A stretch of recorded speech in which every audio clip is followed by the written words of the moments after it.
I am so excited for these books coming out in 2023.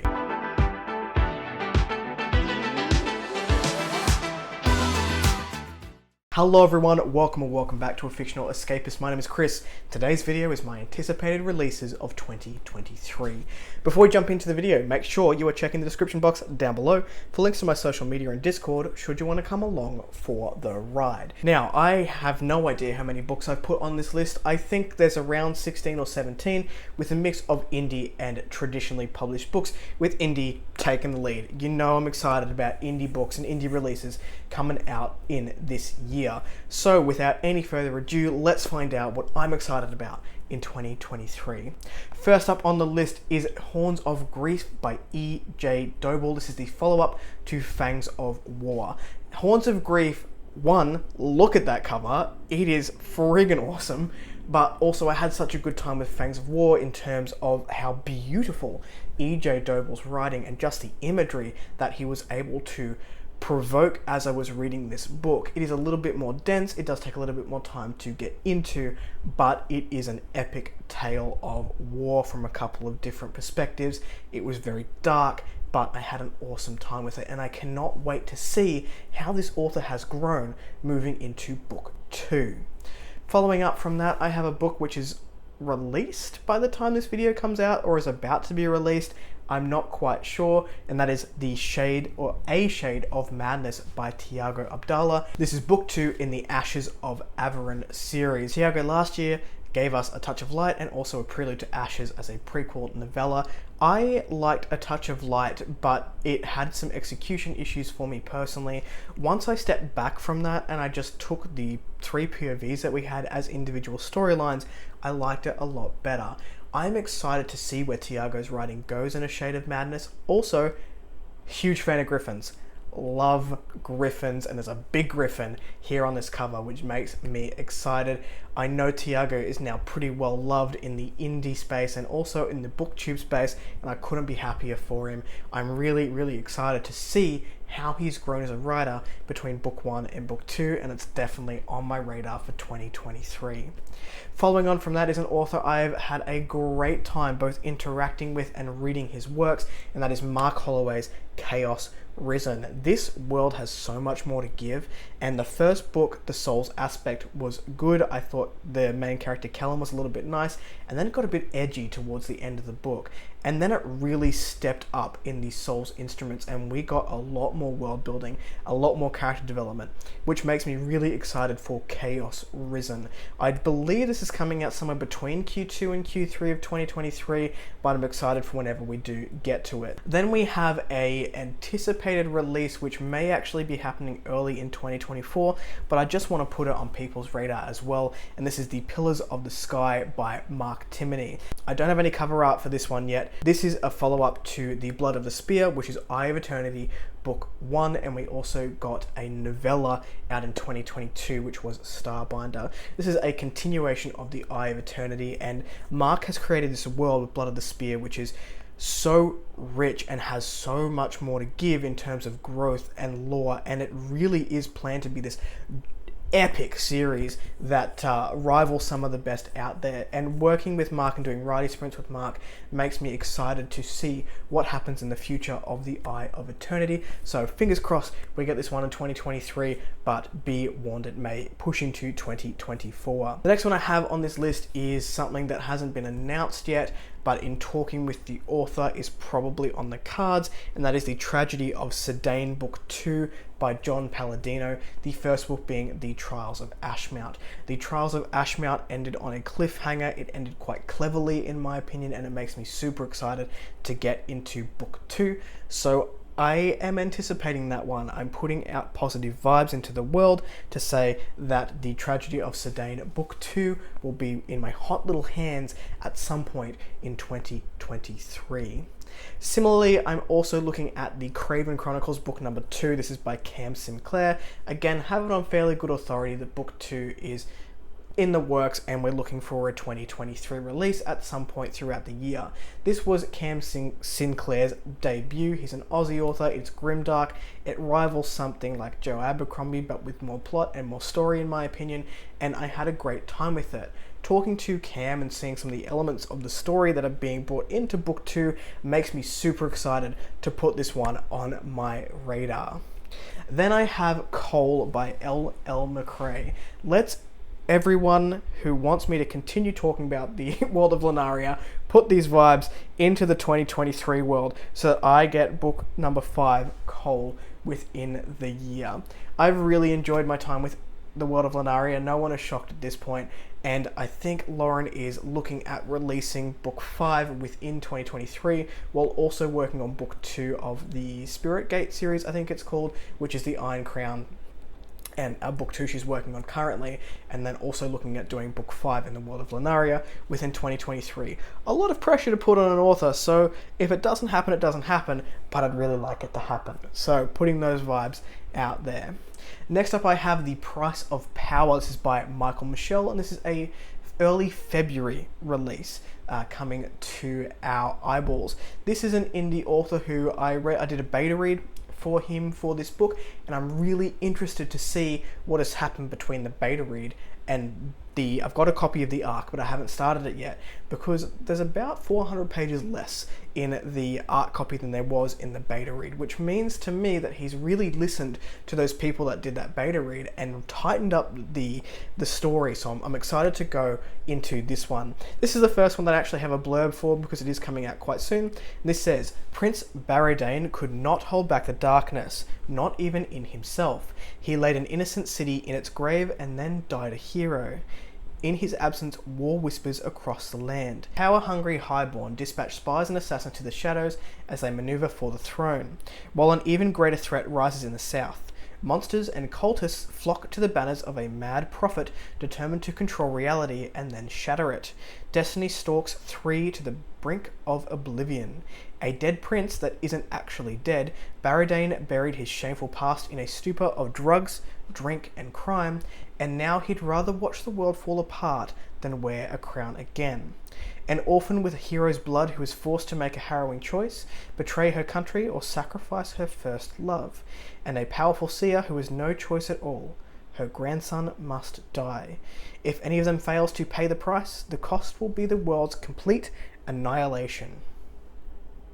I'm excited. I'm excited for The Price of Power by Michael Michel.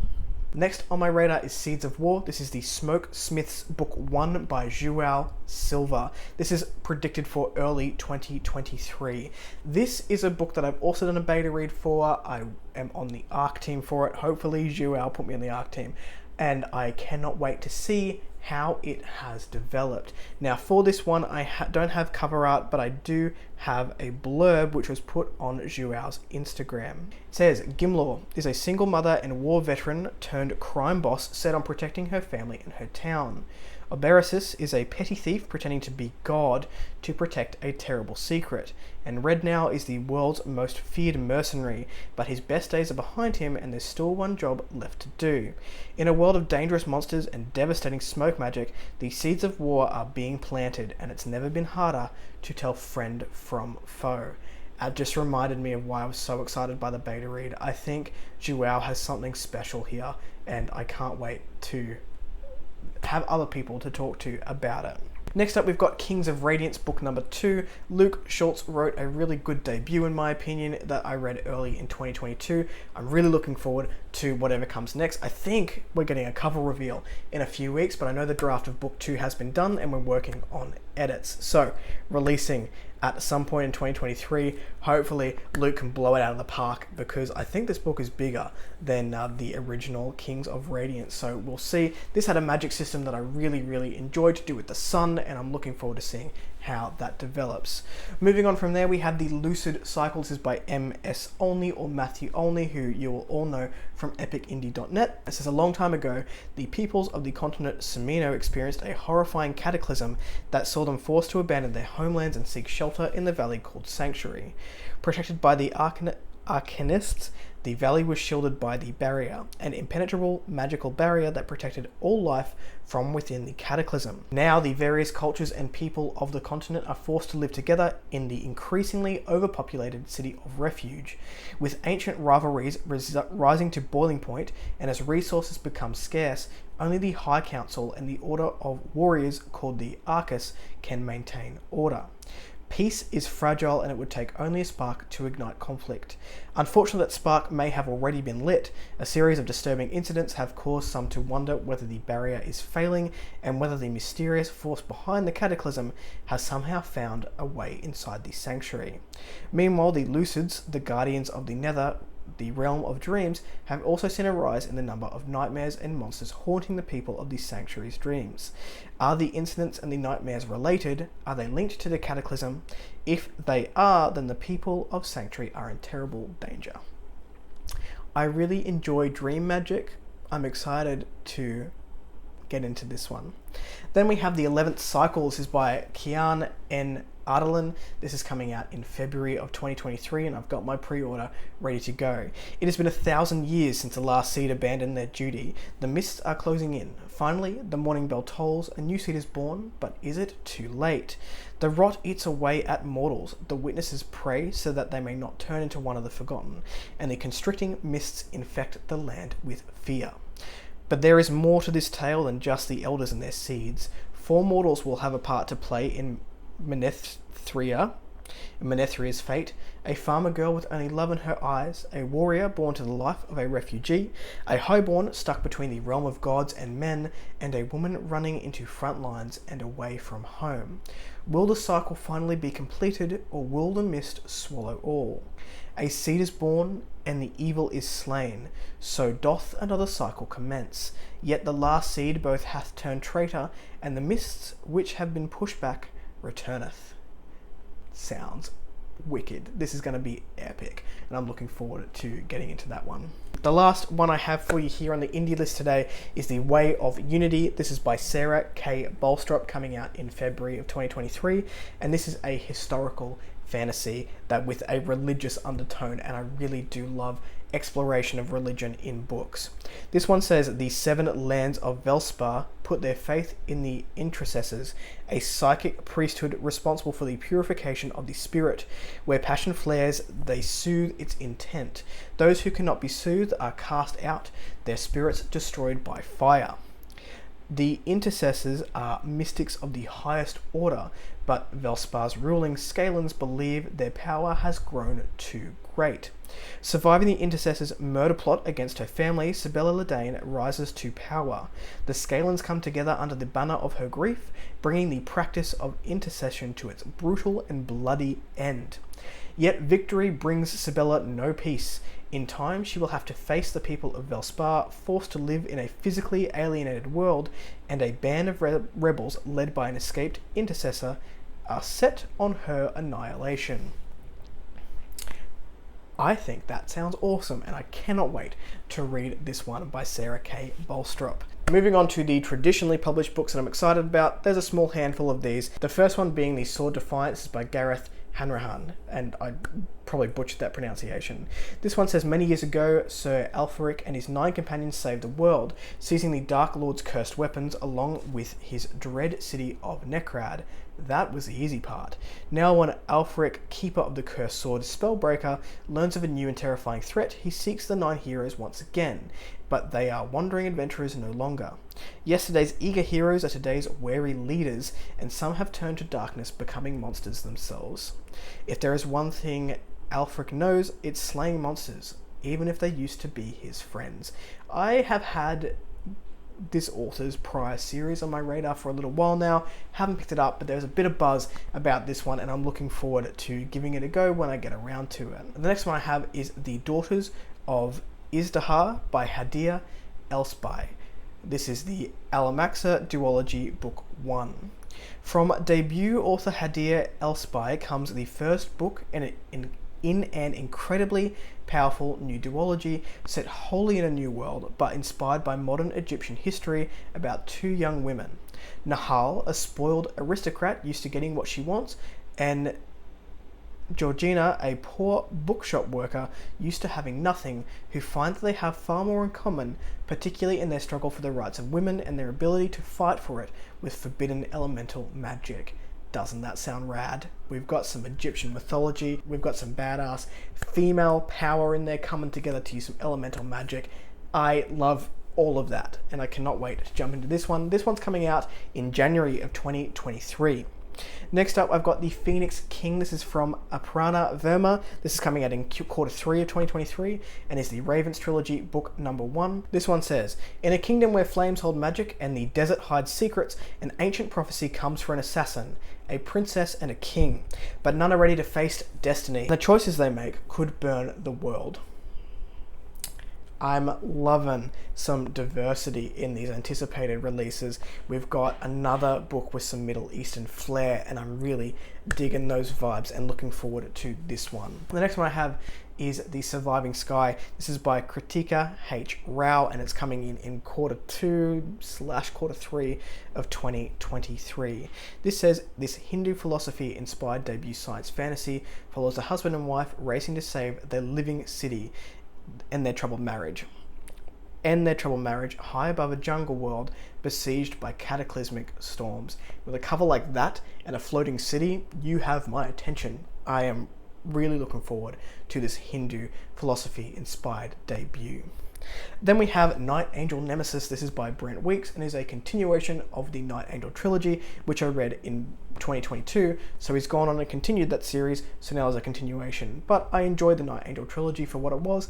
Had a couple of issues, wasn't a perfect series, but it was enjoyable. So I am looking forward to the Night Angel Nemesis when it comes out.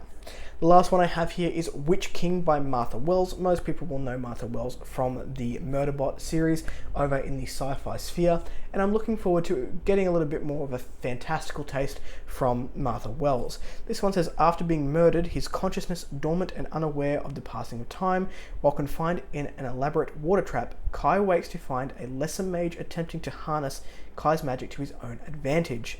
That was never going to go well. But why was Kai imprisoned in the first place? What has changed in the world since his assassination? And why does the Rising World Coalition appear to be growing in influence? Kai will need to pull his allies close and draw on his pain magic if he's to answer even the least of these questions. He is not going to like the answers. I'm very much looking forward to seeing what Martha Wells does in this sphere. I believe they may have other books in the fantasy genre, but I've not read them, and this will probably be the first one that I pick up. Those are the books that I'm looking forward to in 2023. Are you excited for any of these like me? Let me know in the comments down below. If you like the content, give it one of those. If you want to see more of it, click subscribe at your will. I'll catch you in the next video. Ciao.